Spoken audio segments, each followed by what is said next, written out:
Bueno, empezamos el tema 9, que va a ser, o va a tratar todo él sobre puentes mixtos. Hasta el momento, las clases de esta asignatura de puentes han sido generalistas. No podemos hacer mucho más con el número de créditos que tenemos. No obstante, consideramos que al menos en alguna tipología debemos profundizar más en aspectos de diseño y de cálculo. Y por eso hemos elegido la tipología de puentes mixtos. Cabría preguntarse por qué hemos preferido esa tipología a otras como pueden ser puentes de hormigón pretensado, puentes metálicos o otras tipologías o métodos constructivos distintos. Y la respuesta es muy sencilla. Asumimos que hay una asignatura de estructuras metálicas, asumimos que hay una estructura de hormigón armado, una asignatura de hormigón pretensado, y por lo tanto pensamos que es más novedoso para el alumno tratar las secciones compuestas, las secciones mixtas, es decir, los puentes mixtos. Al fin y al cabo, pues casi muchísimos problemas de diseño y de cálculo son comunes a los puentes, ya sea cual sea la tipología o material que los constituye. Profundizar en puentes mixtos puede ser un buen ejercicio a la par que puede permitir a los alumnos tener una visión distinta de la teoría de estructuras. En este primer tema de puentes mixtos hablaremos de una introducción a los mismos, de las bases de proyecto y de los materiales que se usan para diseñar y construir puentes mixtos. El índice comenzará por una introducción, hablaremos de los tipos principales de puentes mixtos, de sus ventajas e inconvenientes, de su comportamiento estructural, las peculiaridades que tienen los puentes mixtos, las secciones mixtas respecto a secciones puramente metálicas o de hormigón. Hablaremos también de la normativa, las situaciones de cálculo, los estados límite, los procedimientos de cálculo. Veremos cuáles son las acciones con las que se calculan los puentes, aunque bien es verdad que esto es un poco repetitivo del tema de acciones que se estudió al principio del curso. Hablaremos sobre la durabilidad de las estructuras que tienen chapas metálicas, de los materiales constitutivos, como son el hormigón, los aceros. Y sin más preámbulo, empezamos a hablar de los puentes mixtos. En el Eurocódigo 4, que es aquel que se ocupa de las estructuras mixtas, se define como un elemento mixto, como un elemento estructural compuesto por hormigón y acero estructural o conformado en frío. Es decir, es acero estructural. No está compuesto por hormigón y acero pasivo, sería hormigón armado, ni hormigón y acero activo, sería hormigón pretensado, sino hormigón y acero estructural. Es decir, acero en forma de chapas o perfiles. Y que están interconectados estos dos materiales por conectadores, es decir, por una serie de dispositivos, no por adherencia, sino por dispositivos que limiten el desplazamiento longitudinal entre el hormigón y el acero, y el despegue de un componente del otro, es decir, que haga que trabajen perfectamente pegados. Es decir, que la deformación en la fibra que comparten el hormigón y el acero es la misma para el hormigón y para el acero. La idea principal en esta definición es la interconexión entre los materiales. Esta interconexión ya se produce en otros tipos de elementos, como el hormigón armado, donde un material está totalmente embebido dentro del otro. La diferencia radica aquí, en estructuras mixtas, en el modo de conseguir la unión. Es decir, por un dispositivo, por un conector, que según el Eurocódigo 4, el conector es una unión, es un elemento que une el acero y el hormigón y tiene la suficiente resistencia y rigidez para permitir que ambos componentes sean calculados como parte de un único elemento estructural. Este elemento es el que diferencia a las estructuras de acero y hormigón de las estructuras mixtas. A pesar de ser muy diferentes en su naturaleza, el hormigón y el acero estructural, estos dos materiales se complementan muy bien, dado que el hormigón es eficiente en compresión y el acero lo es en tracción. Los componentes de acero son relativamente delgados, es decir, son esbeltos y por lo tanto propensos a pandear o a bollar, y el hormigón, dada su rigidez, puede arriostrar dichos componentes evitando su pandeo. El hormigón también proporciona protección contra la corrosión y aislamiento térmico a altas temperaturas provocadas por incendios, y el acero proporciona mayor ductilidad a la estructura. La construcción de puentes mixtos, la verdad es que ha experimentado una gran evolución desde las primeras soluciones que se hicieron en los años 50, donde se utilizaban pues sencillos emparrillados de vigas doble T paralelas y en tramos cortos de 20 o 25 metros. Y ha evolucionado desde esas primeras soluciones cortitas, vigas doble T, hasta que su utilización actual es en puentes de grandes dimensiones, incluso puentes pórtico, puentes atirantados o en importantes vigas de celosía proyectadas para satisfacer los rigurosos requisitos funcionales de la alta velocidad, como el viaducto de Luya, recientemente ejecutado. Actualmente los puentes mixtos se utilizan cada vez más para luces medias y grandes, así como también en tramos de menores luces, donde también se siguen utilizando.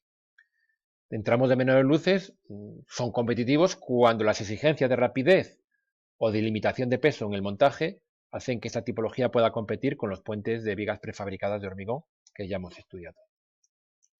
Incluso la tipología mixta es utilizada con éxito y competitivamente para arcos y puentes atirantados de hasta 500 metros de luz. Por encima de esas luces ya se suelen preferir estructuras enteramente metálicas. Podemos poner como ejemplo el puente de la construcción de Cádiz recientemente inaugurado en el año 2016. Tiene una luz de 540 metros y es un tablero mixto atirantado, pero ya está en el límite. Luces más grandes ya nos están pidiendo tableros puramente metálicos. Esta figura nos ilustra los rangos típicos de luces para las tipologías más comunes en puentes mixtos y en puentes puramente metálicos. Bueno, en todo tipo de puentes. Como vemos, los puentes de vigas doble T mixtos tendrían un campo de aplicación entre 25 y 140 metros. Los puentes mixtos de sección cajón entre 80 y 250 metros. Los arcos mixtos, pues prácticamente en todas las luces. Los puentes mixtos atirantados, pues entre los 120 metros aproximadamente y hasta unos 500, no pasando de 540 a 600 metros. Bien. Vamos a ver las tipologías principales de los puentes mixtos. Y vamos a diferenciar entre puentes mixtos para vanos de luces cortas y puentes mixtos para vanos de luces medianas y largas. Si hablamos de luces cortas, es decir, entre 25 a 45 metros, las soluciones que se prefieren son tableros de vigas doble T compuestas y paralelas, como se ve en esta figura. Cuando decimos compuestas es que no son perfiles laminados, sino que son vigas doble T ejecutadas a partir de chapas recortadas y soldadas en taller. Estas vigas, para estas luces, 25-45 metros, se colocan con separaciones de 2,5 a 3,5 habitualmente, y la losa de hormigón superior con espesores del orden de 25 centímetros. Para estas pequeñas luces no hace falta ningún arriostramiento transversal más allá que el que les proporciona a las vigas metálicas la propia losa. Aquí ya empezamos a ver, vemos los elementos conectores, aquí a manera de pernos soldados al ala superior de la viga metálica, elementos conectores de la losa de hormigón y de las vigas metálicas, que hacen que efectivamente esto se comporte como una única sección estructural, es decir, como una estructura mixta. Las separaciones entre vigas podrían incrementarse hasta 4,5 metros, pero ello implicaría, generalmente, aumentar el espesor del hormigón, al menos sobre las vigas, como se ve en la siguiente figura. La esbeltez de estas estructuras oscila alrededor de un veinteavo de la luz. El canto es un veinteavo de luz, la esbeltez es un veinteavo. Vemos aquí un ejemplo concreto, el puente sobre el río Naje en Niederhausen, que para una luz de 26 metros tiene un canto de aproximadamente 1,30. Vemos que las vigas doblete metálicas, vigas armadas, no son perfiles laminados. Estas vigas armadas tienen 1 metro de canto y están con separaciones de 1,65 metros entre ellas. Vemos aquí una foto de un puente de estas características, un conjunto de vigas doblete metálicas paralelas sobre las que se hormigona una losa de hormigón. Pasando a lo que son ya las luces medias y largas, por encima de 45 metros, se prefieren dos soluciones. La solución biputre o bijácena, biputre viene del francés, donde se han utilizado muchas esas soluciones, y la solución en cajón. Comenzaremos hablando de la solución biputre o bijácena, que está formada por vigas doble-T armadas, dos vigas doble-T armadas. Vemos aquí un esquema de cómo podría ser un puente bijácena o biputre. Esta es una solución muy atractiva, muy económica y muy eficiente para puentes no excesivamente anchos. La relación canto-luz, como en el caso anterior, oscila alrededor de 1/20, si bien es verdad que se pueden hacer secciones más esbeltas hasta 1/30 empleando secciones compactas. Sin embargo, el irse a soluciones más esbeltas conduce a secciones más caras, es decir, a planteamientos menos económicos. A diferencia del caso de las luces cortas, las vigas metálicas deben arriostrarse entre sí, ya sea con triangulaciones o con travesaños. En la figura superior, las vigas están arriostradas con un travesaño y en la inferior con unas triangulaciones. Aquí vemos distintos métodos de triangular o conectar con travesaños y por lo tanto rigidizar, arriostrar entre sí a las dos vigas.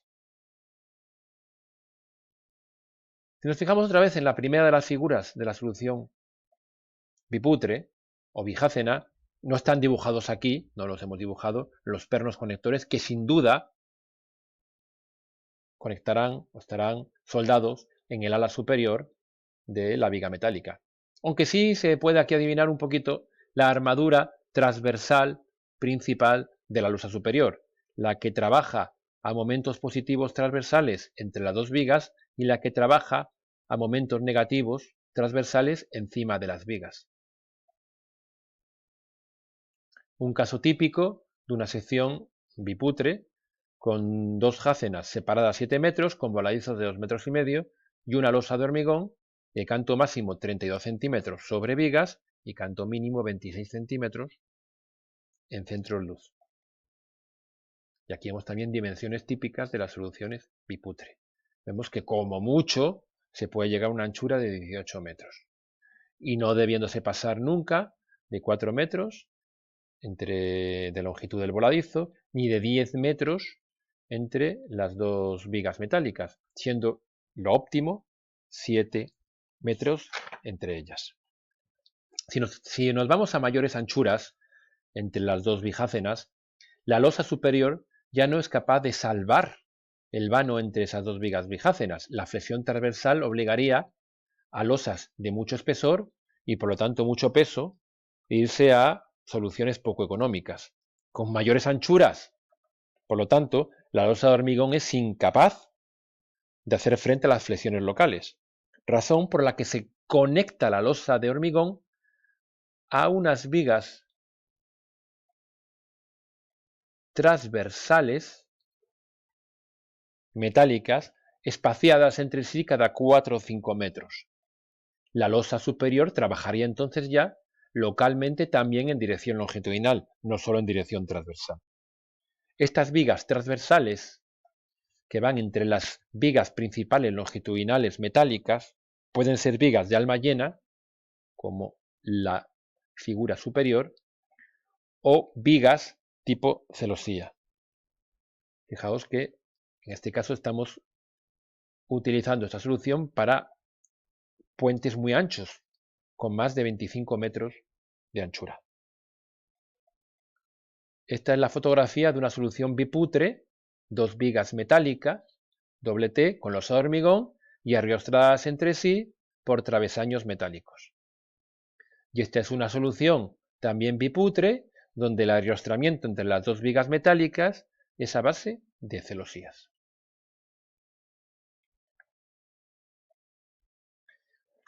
Bien, vimos que para luces medias o largas, dijimos antes, aparte de la solución biputre, teníamos la solución con vigas cajón. Preferentemente, y por temas estéticos, con secciones transversales trapezoidales y semiabiertas.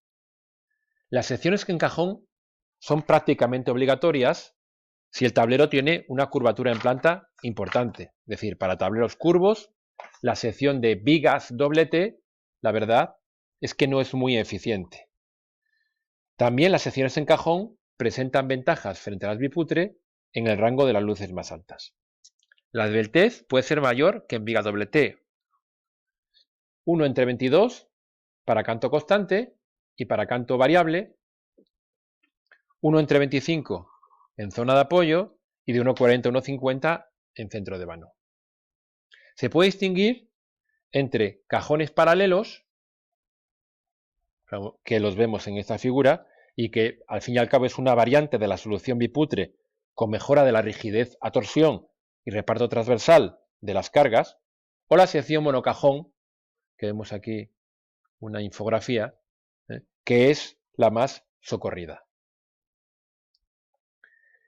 En todos los casos, las vigas cajón tienen que ir internamente rigidizadas. Aquí vemos un ejemplo de una sección cajón, pero totalmente cajón, es decir, no está semiabierta por la cara superior. Aquí vemos secciones cajón paralelas semiabiertas, es decir, unas platabandas o alas superiores, unas almas y una ala inferior que cierra el cajón. En todos casos, las vigas cajón deben ir internamente rigidizadas, sobre todo para evitar los fenómenos de distorsión y sobre todo también en la zona de apoyos para transferir las cargas desde los apoyos a las almas del cajón, ya que no están situados nunca o casi nunca en la misma vertical.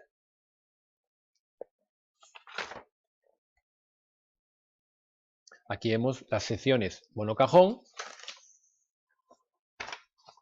Como veis, rigidizadas interiormente para evitar la distorsión del cajón, que veremos lo que es en un tema más adelante. Aunque cuando hablamos de los puentes cajón de hormigón, ya dijimos, o por lo menos definimos conceptualmente lo que era la distorsión, aunque dijimos que en los puentes cajón de hormigón la distorsión no tenía una gran importancia práctica, pero sí la tendrá, será decisivo, en los puentes cajón metálicos. En puentes ferroviarios de gran tamaño, las secciones transversales formadas por dos celosías paralelas, lo vemos aquí abajo en la foto, lo vemos aquí en el esquema, ofrecen soluciones muy adecuadas en términos de facilidad de construcción, economía, servicio y durabilidad.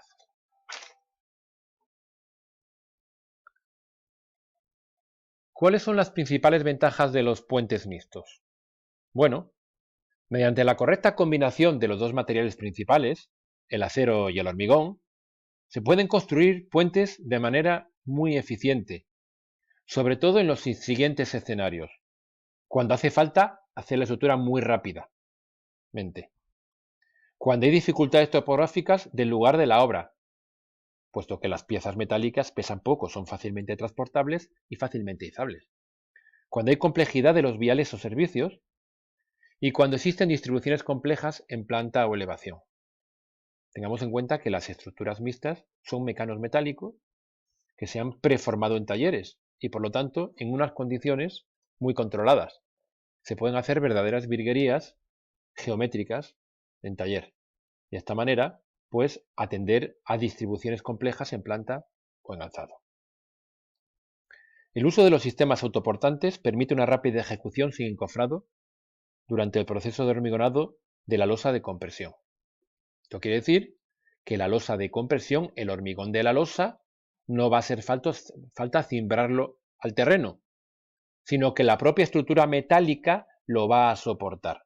Es decir, la parte metálica de la sección mixta trabaja en la primera fase del proceso constructivo como sección metálica pura, aguantando el peso del hormigón de la losa. Cuando el hormigón de la losa endurece, a partir de ese momento, la sección se puede considerar a todos efectos ya mixta. Porque más tarde, cuando endurece esa losa, se utiliza como elemento que proporciona una gran inercia y un gran incremento de resistencia a la viga metálica, sobre todo en momentos positivos, donde la losa está comprimida. En momentos positivos, es decir, en centros de vanos, los momentos positivos comprimen las fibras superiores y traccionan las fibras inferiores. La losa de hormigón, hecha de un elemento, de un material, el hormigón, que resiste muy bien las compresiones y más las tracciones, de hecho, a efectos prácticos se desprecia su resistencia a tracción. Bueno, decía que en el momento positivo está muy bien aprovechada la losa de hormigón. En las zonas de momentos negativos, el armado de la losa superior, que está trabajando, también incrementa la inercia-resistencia, aunque en menor medida que en momentos positivos. No es lo mismo la contribución de una losa no fisurada, muy másica de hormigón, que únicamente de la armadura de la misma, cuando la losa esa se considera que está ya fisurada, puesto que estamos con momentos negativos. De la misma forma, una combinación inteligente, acero-hormigón, lo que se llama la doble acción mixta, exacerba las ventajas del hormigón y de la sección mixta incluso en zonas de momentos negativos, sin más que conectar el ala inferior comprimida a una losa de hormigón interna de la sección cajón. Esta figura es lo que se llama la doble acción mixta, puesto que para flexión negativa es el hormigón de la losa inferior la que resiste las compresiones y las tracciones, la armadura de la losa superior.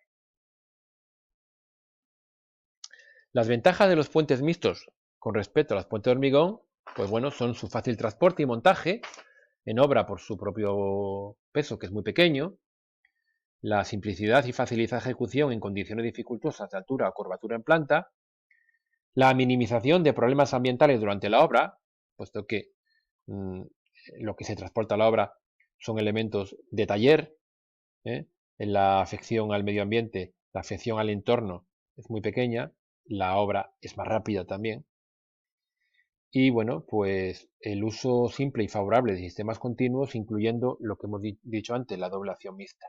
Y como inconvenientes de los puentes mixtos con respecto al hormigón, tenemos la necesidad de un mantenimiento muy periódico para repintar la sección metálica y que el coste intrínseco es más elevado, lo que hace que sean competitivos cuando las ventajas que acabamos de mencionar sean claras para esa estructura. Es decir, cuando nos haga falta una estructura que haya que ejecutarla rápida, cuando tengamos la necesidad de minimizar los problemas ambientales o cuando tengamos dificultades geométricas o de accesos claras. Y para acabar esta primera parte del tema 9, vamos a hablar un poco del comportamiento de puentes mixtos, o de otra manera, qué es lo que diferencia a los puentes mixtos en su comportamiento resistente y estructural con respecto a puentes de hormigón. Y para eso vamos a hablar de las zonas de momento flector positivo, de las zonas de momento flector negativo y de lo que es la conexión por el esfuerzo rasante. La losa superior, cuyo dimensionamiento suele venir fijado por la flexión transversal producida por la carga permanente y la sobrecarga de uso, constituye la cabeza de compresión de la sección mixta cuando el dintel está sometido a momentos flectores de signo positivo.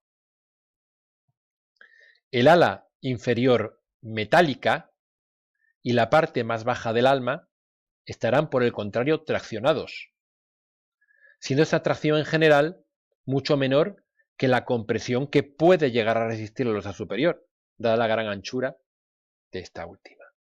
Es decir, en zonas de momento flector positivo, el momento es un par de fuerzas, se puede considerar como un par de fuerzas que comprime el hormigón de la losa y que tracciona el ala inferior de la viga metálica. Y una buena parte de la altura del alma también se ve traccionada, como vemos en este diagrama de tensiones en comportamiento elástico y en comportamiento plástico. Por lo tanto, para flexión positiva están muy bien aprovechados los dos materiales. El hormigón trabajando a compresión, para eso ha nacido, y el acero trabajando a tracción. El acero a tracción no sufre fenómenos de inestabilidad y por lo tanto puede aprovechar totalmente sus características mecánicas. Ahora, no pasa lo mismo cuando estamos en zonas de momento flector negativo. En puentes hiperestáticos, con dinteles continuos sobre pilas, existen momentos flectores negativos en las secciones cercanas a las pilas. Estos flectores negativos tienden a crecer con el tiempo, y esto es una particularidad de las estructuras mixtas. Es decir, los momentos flectores negativos en secciones de pilas crecen con el tiempo por el efecto de la afluencia, ya que las secciones más cercanas al centro de luz, donde los momentos son positivos, es allí donde está comprimida la losa y por lo tanto fluye, los efectos reológicos de la afluencia. Al fluir el hormigón, es como si se ablandase, es como si el módulo de elasticidad de la losa, en las zonas cercanas al centro de luz, fuera disminuyendo con el tiempo. Disminuyendo, por lo tanto, también la rigidez de esa sección. Y, sin embargo, sobre pila, donde el hormigón no está contabilizado, sí la armadura, pero no el hormigón de la losa, porque está traccionado, no existe fluencia sobre la losa, puesto que la losa no está comprimida. Es decir, la rigidez de las secciones sobre pila no varían. La rigidez de las secciones en centro de luz disminuyen. Y por lo tanto, al ser una estructura hiperestática, se produce una migración de los momentos flectores desde las secciones de centro de luz hasta las secciones en pila. Esto existe realmente y esto se debe tener en cuenta en el cálculo. Ya veremos los métodos simplificados para tenerlo en cuenta. A diferencia de las zonas de momentos positivos, las zonas de momentos negativos son más complejas y requieren un fuerte control en sus condiciones. Así, la losa es ahora la cabeza traccionada y ahora la inferior metálica y la parte del alma que está adyacente a ella actuará como puntal comprimido. Obviamente ni el hormigón de la losa está facultado para resistir tracciones, ni el ala inferior puede resistir grandes compresiones sin que pandee lateralmente, a no ser que se recurra a grandes espesores de chapa o a rigidizaciones. En el análisis de las secciones en flexión negativa, habría que darle una especial atención a los siguientes conceptos. Primero, el hormigón de la losa superior, ya hemos dicho, está traccionado y por lo tanto no contribuye a la resistencia ni a la rigidez de la sección transversal. Por el contrario, es la armadura pasiva de esa losa la que debe resistir las tracciones que no soporta el hormigón y la que sí contribuye a su rigidez. Por otro lado, en zonas sobre pilas de dinteles continuos, el momento flector viene acompañado de fuertes cortantes, lo que requiere comprobar la interacción entre el momento y el esfuerzo cortante en la sección metálica, incluso también con la torsión cuando es una sección en cajón. Esta comprobación de interacción, de flexión y cortante, muchas veces nos hace tener que aumentar el espesor de las almas cerca de la zona de pilas y utilizar a veces incluso secciones compactas en zonas de momento negativo. Otro factor a considerar es el control de la estabilidad y el pandeo lateral. Debe estudiarse muy cuidadosamente el diseño del sistema de arriostramiento del ala inferior de las vigas doble T para que no se produzca el pandeo lateral. Se puede, por ejemplo, para evitar ese pandeo lateral, coaccionarlo lateralmente con pórticos en U, como es la figura superior, o con barras comprimidas atadas a la sección de hormigón. Se puede demostrar que con que el sistema de arrastramiento sea capaz de resistir el 1% del esfuerzo axial que lleva al ala inferior, ya hay un aumento significativo de la resistencia al pandeo lateral. Es decir, resulta bastante sencillo en términos de estructura metálica evitar el pandeo lateral. Ya se ha comentado antes que en zonas de momentos negativos conviene considerar la posibilidad de ejecutar una losa de hormigón también sobre el ala inferior. Lo veíamos aquí, una losa de hormigón sobre el ala inferior, en lo que se denomina la doble acción mixta. El hormigón situado en estas zonas dentro del canto de la sección tiene tensiones muy altas, por lo que hay que controlar adecuadamente los fenómenos reológicos, la afluencia. El uso de la doble acción mixta introduce de forma muy eficaz un carácter muy compacto a las secciones sometidas a momentos flectores negativos y evita la abolladura de las chapas comprimidas del ala inferior. Y para terminar esta primera parte, vamos ahora a hablar de la conexión por esfuerzo rasante.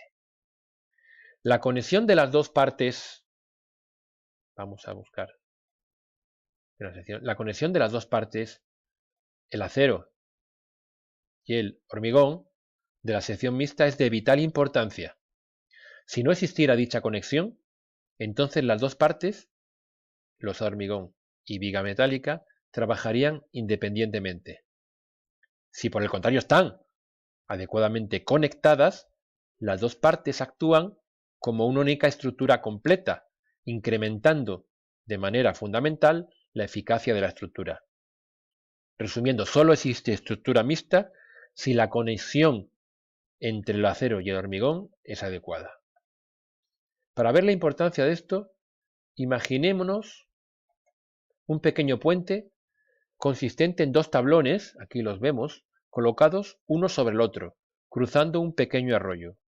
Si la interfase entre ambos tablones es lisa y no existen elementos de conexión entre ellos, por ejemplo, no están clavados entre sí, los tablones actúan independientemente, flexionan independientemente, como se ve aquí en este dibujo, existiendo un movimiento relativo significativo entre la interfase de ambas. En la práctica, cada tablón se llevará una carga igual a su peso propio y a la mitad de la sobrecarga existente en el puentecillo, como se ve en esta figura. Ahora bien, si los tablones estuviesen clavados entre sí, de forma que no pudiera haber deslizamiento o desplazamiento relativo entre ellos, entonces ambos actuarían conjuntamente como una estructura compuesta, la cual tendría una capacidad resistente mucho mayor que la suma de los dos tablones trabajando aisladamente. La flecha de esa estructura, la estructura B, sería también significativamente menor que la de la estructura A. Es decir, que la estructura compuesta gana en rigidez y en resistencia respecto a la suma de sus partes aisladas. La unión hace la fuerza. La fuerza transferida en la interfase para secciones compuestas, y la sección mixta es una sección compuesta de dos materiales, es proporcional a la variación de los axiles en cada elemento conectado. Hacia el esfuerzo rasante sería esta ecuación. Diferencial de y entre diferencial de x, n diferencial de x. Esto lo vamos a ver de una manera conceptual, gráficamente, y se va a entender muy fácil. Consideremos una viga, aquí lo tenemos, una viga biapoyada mixta compuesta por una sección doble T metálica con una losa de hormigón sobre ella, una viga biapoyada. Esto sería un alzado, luz L y sección transversal. La sección transversal, una viga metálica y una losa de hormigón. Bien. Tenemos la sección AA sobre apoyo y la sección BB en centro de luz. Bien. asumiendo que la losa es capaz de desarrollar toda su capacidad resistente, la máxima compresión que tendrá la losa en centro de luz valdrá 0,57 veces la resistencia característica al hormigón por la sección de la losa. Y eso se obtiene muy fácil, es 0, acordados de hormigón armado, 0,85 FCD, que equivale a 0,57 FCK por el área. Bien. Esa fuerza F, la fuerza máxima que puede desarrollar la losa de hormigón, vamos ahora a aplicarla al trozo de ala de hormigón de media viga. Lo cogemos de la figura superior, lo separamos y lo traemos aquí abajo. Bien, vamos a ver el equilibrio de cuerpo libre de este trozo de losa de hormigón de longitud L medios. En la cara transversal del apoyo no existen tensiones, no existen fuerzas. En la cara superior tampoco existen tensiones en el sentido longitudinal. En la cara que hemos cortado en centro de luz está F, la capacidad resistente de la losa, que valía 0,57 F sub CK área de la losa. Y eso solo se puede equilibrar con un flujo de tensiones rasantes, de esfuerzos rasantes, no son tensiones, son esfuerzos rasantes, entre la sección de apoyo AA y la sección en centro de luz BB. Un simple equilibrio de fuerzas nos dice que esa rasante será igual a la fuerza dividido entre L medios, que al final se convierte en 1,14 de la resistencia característica del hormigón por el área de la losa entre la longitud de la viga. Es así de sencillo. El rasante no es más que el axil que va cogiendo la losa. Claro, aquí lo que hemos supuesto es que este rasante está uniformemente distribuido, que eso lo podemos suponer siempre que la sección sea capaz de desarrollar significativas deformaciones plásticas. Si no desarrolla esas deformaciones plásticas, es decir, si no es una sección dúctil, pues entonces no podremos considerar que existe esa promediación del esfuerzo rasante. También hace falta que los pernos conectores o los elementos de conexión sean elementos dúctiles. En ese caso puede entenderse que como la variación de los axiles en cada elemento es proporcional a la variación del momento flector y la variación del momento flector es el cortante, cuando no podamos promediar los esfuerzos rasantes, se podrán calcular en cada sección con esta clásica ecuación. Rasante igual a cortante por área homogeneizada de la losa de hormigón por la distancia entre el centro de gravedad de la sección mixta homogeneizada y la losa homogeneizada y entre la inercia, momento de inercia, de la sección homogeneizada. Ya definiremos lo que es una sección homogeneizada en la siguiente clase. Y por último, decir que la conexión por rasante debe ser completa y adecuada. Mira, aquí tenemos unos pernos de conectores de rasante soldados al ala superior de una viga doble-T metálica. Esta soldadura no se realiza a mano habitualmente, sino que se realiza con una pistola y es una soldadura automática. La conexión por rasante, por último, decimos que debe ser completa y debe ser adecuada. El término completa hace referencia a la provisión de un número suficiente de conectadores, aquí los vemos, los conectadores, estos se llaman STUT, ese tipo de conectadores. Como decimos, el término completo hace referencia a la provisión de un número suficiente de conectadores para resistir el máximo esfuerzo rasante que pueda desarrollar la sección transversal en el plano de unión, es decir, la capacidad resistente de la losa, e independientemente de que en este estado límite último la losa no agote enteramente su capacidad. El término adecuado indica que el tipo de conectador a utilizar debe ser coherente con el tipo de cálculo efectuado. Por lo tanto, si el rasante se calcula promediado, ello implicará necesariamente que el conectador sea flexible o dúctil, capaz de adaptarse a la transferencia del esfuerzo cortante y deslizamiento del plano de unión. Estos pernos STUTs que son los pernos que se colocan en el 99% de las ocasiones, son pernos flexibles o dúctiles.